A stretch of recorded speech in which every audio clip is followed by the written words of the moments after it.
Morning people, welcome back to F Politics. I'm taking a break from my work on the Labour government's plans because I want to establish one very important point that has been severely missing from UK politics. You know how we're told over and over again that faith in politics in the UK is at an all-time low? Well, prior to 2019, they kept telling us over and over again that if we didn't let Brexit happen, if Brexit was overturned, then faith in politics would be permanently damaged. That a second referendum could damage social cohesion by undermining faith in our democracy. If we stop the UK from leaving on October the 31st, if that's what parliamentarians end up doing, it will do lasting damage to people's trust in politics. And so people like me kept pointing out that if we ended up with a version of Brexit that neither the 48% or the 52% actually wanted, then that would damage faith in politics even more. So why is nobody talking about the fact that all three parties that represented the 52%,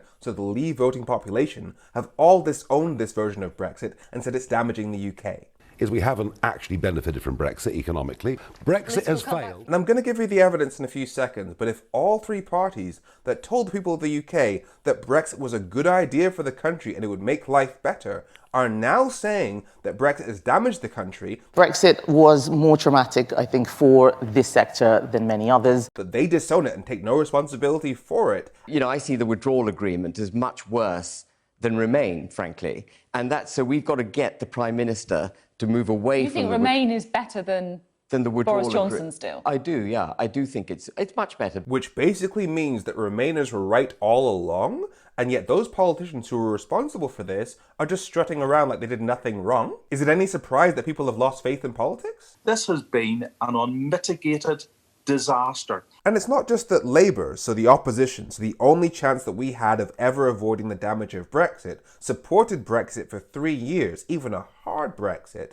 but they actually went along with that narrative that allowing people to vote on the Brexit deal after it had been negotiated would damage faith in democracy. Members of the shadow cabinet who are openly supporting a second referendum with really only Remain on the ballot. This could be the final breach of trust with voters who have been moving away from the Labour Party for some time in towns like mine. There are only two versions of what they consider to be Remain on the ballot paper. That's the narrative that Labour was pushing, and can you hear how crazy that is?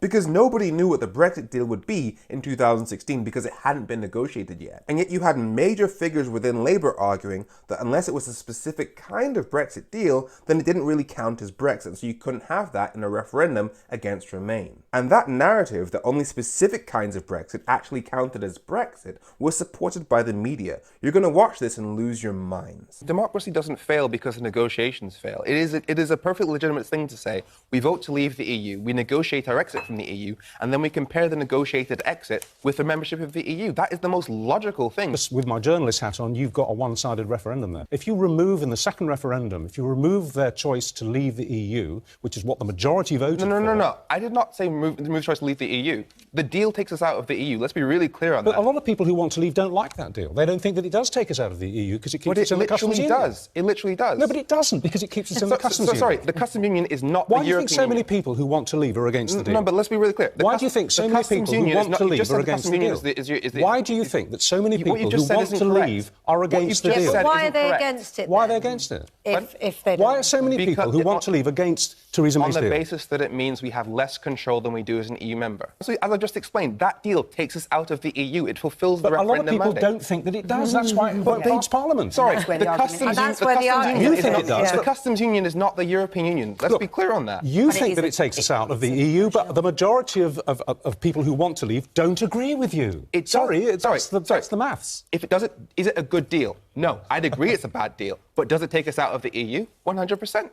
Well, a lot of people say it's not 100%. You're just saying it doesn't make it so. No. Law says it makes it so. As in, I literally studied EU law. We'd be out of the European Union. Go and tell that to somebody who wants to leave. It is literally an exit but deal. not necessarily out in the way that people thought they were voting. No, exactly. Yes, I know. But it's because it wasn't defined in 2016 that we're in this mess. And let's be clear, the kind of take-back control Brexit that Brexit voters wanted would have definitely meant making the UK poorer. It's unavoidable. If the UK takes back control of its law, laws, then the products in the UK aren't all automatically legal to sell in the EU, which creates barriers to trade. And yet we had our politicians and media saying that unless we had a kind of Brexit that was guaranteed to make us poorer, then it would be a betrayal of the people. And yet the politicians are now arguing that because Brexit has made people poorer, that means that somehow the politicians must have betrayed the people. So do you see how the narrative of our politicians created a scenario that was lose-lose?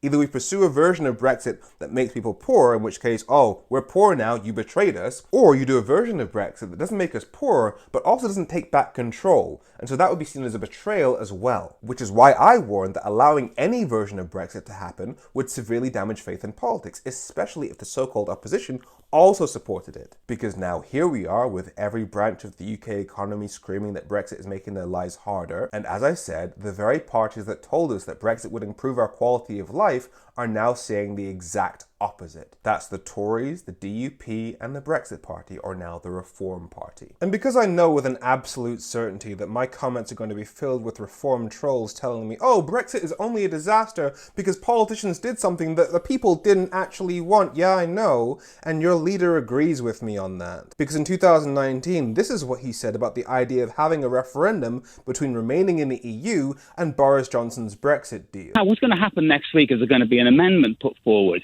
to get a second referendum on the deal, which no one understands, and staying in the EU. I can see it as clear and do you know what, Colin?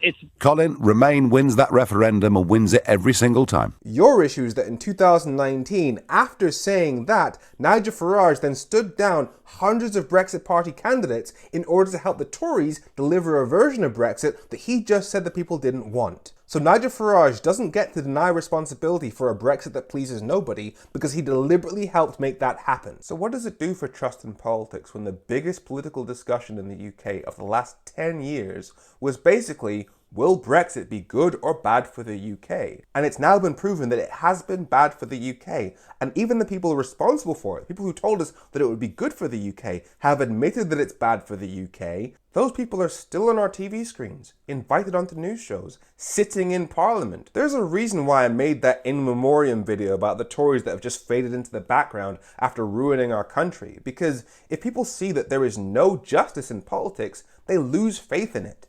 I'm Femi. Make sure you follow F Politics so politics doesn't F you. Have a great week. And as promised, here's the proof. We're getting poor for a variety of reasons, of which Brexit is one. Sometimes you have to swallow your medicine to get better in the future. So this is maybe a 5-year, 10-year, 20-year plan. I'm not saying it hasn't added a cost. So given that the original Brexit policy of the Reform Party was a no-deal Brexit, is that something you'd still pursue now? Yes, absolutely. Okay, so even more trade barriers. Any trade tariffs that are added to our goods leaving, if added on the return, would increase food prices here.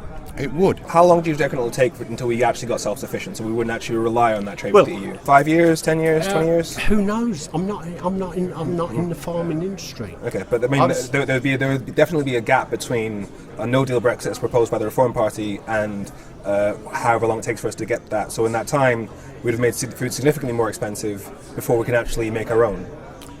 Sometimes you have to take a little pain with some things for it to work. And the Tories? And I think we're now in that very difficult bit where the costs are obvious. So you agree with Chris that it is costing? I think that we are paying the cost of Brexit in our food bills? I think it has had some cost. That if you look at small deliveries of things like cheese, you were talking about 71% increase maximum level on the retail price. But we're losing people from London permanently. They're going to take up residence in other European countries with European citizenship because they can't pursue their careers by staying in London. It's about British citizens taking up citizenship in other countries because their career opportunities are so limited compared to what they were. Would membership of the single market be something that would boost growth and change our current economic outlook? I think having unfettered trade with our neighbours and countries all over the world is very beneficial to growth. Vital drugs have not been able to be moved from Great Britain to Northern Ireland, 30 drugs, including cancer drugs. I think about 200 companies have stopped shipping stuff. There's been impediments to the movement of guide dogs, of parcels, of potted plants, of tractor parts. Why have we got a significant reduction in trade intensity that's stayed low, whereas others have come back? Yeah, as I said, without a doubt, we're changing our trading relationship with the EU, and that means a different set of controls and things that people will have to do, and that will obviously have an impact, and that, I'm sure, is a big part of the reason why this has happened. And finally, the DUP, who never supported Boris Johnson's Brexit deal right from the get-go. So it was clear, even before the previous election, that the 52% were never going to be happy with this version of Brexit. In fact, they shut down the Northern Ireland government for 2 years, specifically in protest against this version of Brexit. Because we have violence on our streets in Northern Ireland that hasn't been the case for years, and that's in the back of this protocol. Points out the marching season is quite close and that this situation could provoke violence over the summer. Do you agree with that? I do agree with that.